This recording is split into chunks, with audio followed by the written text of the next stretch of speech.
ذكر ابن القيم بعد ذلك قال: وأكثر موطن يستطيع الشيطان فيه إغواء العبد أو يجعله منحرف موطنين: الأول الشهوة، والثاني الغضب. الشيطان يتملك من الإنسان إمتى؟ عند الشهوة.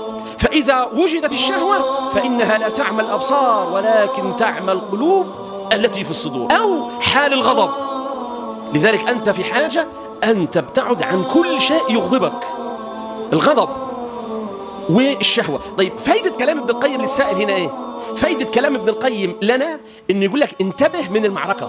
فقال لك خلي بالك، الشهوة معركة، والغضب الشيطان حيصطادك منه. فكم من إنسان غضب فقال كلمة ندم عليها، صح ولا؟ سب، شتم في ساعة غضب، عق والديه، شوح لوالديه، كسر هاتفه، فعل بالغضب. طيب، لذلك أنت محتاج تبعد، لأنك كلما غضبت كلما سيطر عليك الشيطان أكثر. الموطن الثاني الشهوة.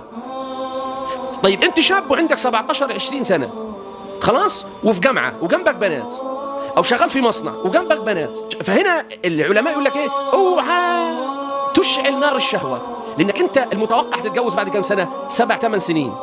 يعني أنت هتكلم بنت تكلمها 7-8 سنين في حرام، لا يجوز، منكر، فسق. طيب، هذا ماذا يفعل في قلبك؟ يفسده، والشهوة تسيطر عليك.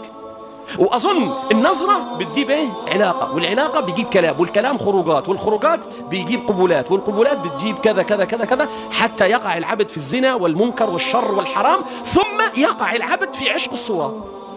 يبقى غلط، ولا يستطيع مفارقة صورة الفتاة.